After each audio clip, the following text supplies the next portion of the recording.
Hi, Julie. Hey, Great Michelle. to see you. And you. It's been a crazy couple of years, hasn't it? It certainly has.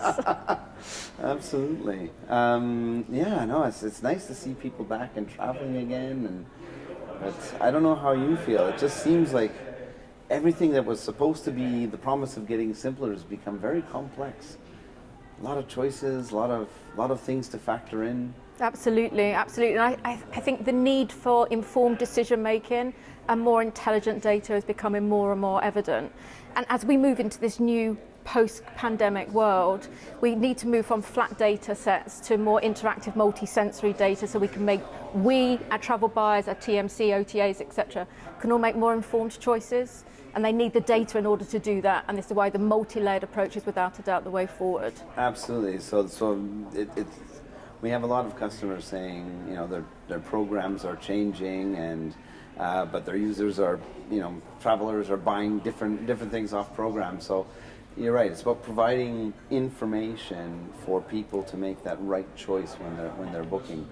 We're same as you talk about that sort of multi-level, is bringing in different elements of data into the decision maker. It could be elements of sustainability. It could be elements of risk management, and that's a big one that I found is there. So, what kinds of data are you finding is relevant for your customers? Yeah, it's a really good point, and we at Sabre are definitely aligned with Flight Centre's thought process on that. So in our world, we've been working a lot now on recovery insights. Again, back in this new world, everything is changed. The world has turned upside down, especially for the travel buyers. So for our data recovery insights, we've been mixing standard travel data, MIDT, ticketing, P&R, profile, etc., and fares, and layering on top of that data science company feedback, consumer information, web trends, stats, etc.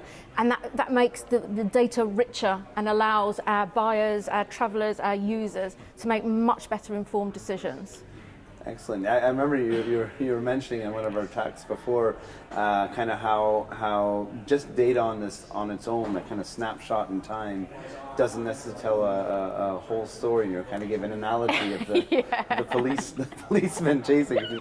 Yeah. So this is a Julie Reeves view on this. They say a photo doesn't lie, but a picture doesn't lie, but it actually can. It can give a slightly twisted view. For example, if there were a photograph and there was somebody running down the road with a policeman in hot pursuit, one would naturally assume policemen were chasing a baddie. However, if you were able to fast forward that frame and look in a couple of photos in the future, you might see that actually person and policeman were both running towards an accident to help out, and the look of expression on their face was one of concern, not running to save their lives. So this is what we're trying to do now with our data, is to put multi-layers to allow our travellers and our travel buyers to see that bigger picture, to understand that bigger picture. Absolutely. It's a great analogy, because if you're using data to make decisions, you're only getting that snapshot, then it doesn't necessarily reflect what you're trying to do. We on our side, we've invested in a couple of different companies, technology companies, Shep, which brings a browser plugin that allows us to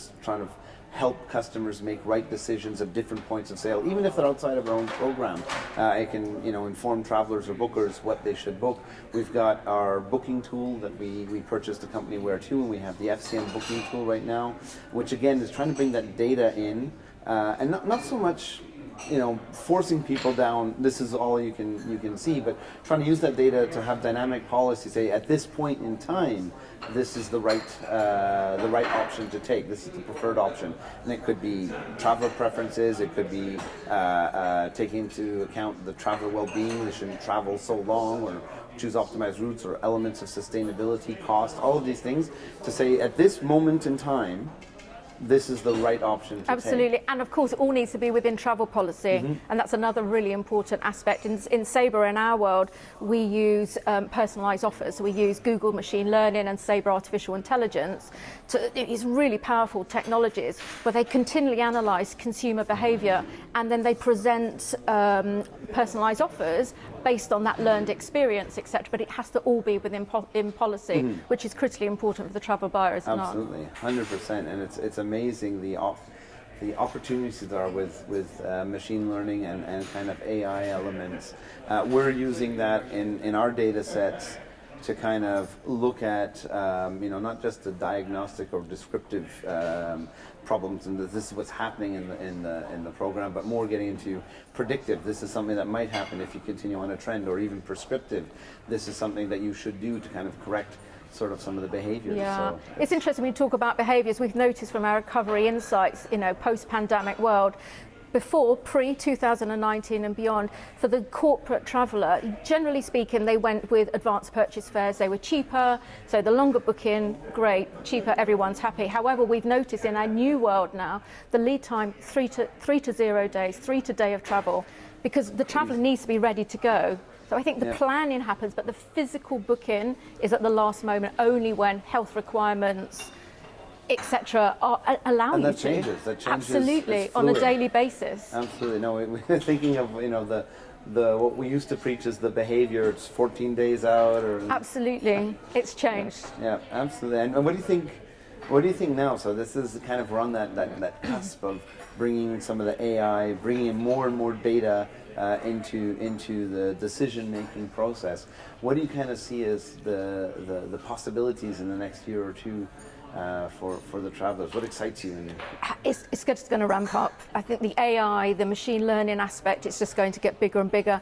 And that multi-layer of data, the world is API based. Everything in the Sabre world is API, whether it be a product, our core platform, etc. And I think that API world will just open up every data source. So I think that's just going to become more and more complex, which ultimately brings choice, and possibly too much choice if one isn't careful. It's almost like Netflix. There's so much choice, you can never choose what film you want to watch. Exactly. So, one has to control it to a certain extent. And what about in Flight Centre? What are you doing in this world? Same approach as Sabre in terms of the API and the openness. I think this is so important because customers are different and they need choice. Of course. Being able to bring in different elements of data, but also plug into different touch points or integration points with the customer. And then we're looking at really the omni-channel approach, being multiple touch points, whether it's mobile, whether it's offline, whether it's desktop, if it's in the trigger point or the planning point, if it's post-travel or during trip, having those multiple touch points with the traveler just helps us influence that behavior so much more. Absolutely. And I think it's also important to note that standardization is really important. If you consume all these different sources from lots and lots of different companies, etc., even within the airline space, a fare can be called multiple different things, but fundamentally it's a fare of a certain type. And now you layer on top NDC on top of that. We've had a lot of feedback on sort of corporate tools that really seem kind of clunky and bring that complexity. And I've also come in the GDS background, and it was complex how you load all those fares in. Yeah. To bring that down into a simplified format for a traveler to make a decision, it's all about providing that simplification. These are the buckets. This is what you get in this option. This is what you get in that option, and presenting it in a user-friendly way. And also, for example, even things like using icons for the different ancillaries or cancellation policies, refunds, etc. Because the verbiage can be quite heavy and quite complex and different from airline to airline, supplier to supplier. So that's also part of the simplification. Right, well, it looks like we have our work cut out for us in the next few years, isn't it? I would like to say I can't wait, but I'm not sure. Perfect. Excellent chatting. And to you. Nice meeting you again. Bye.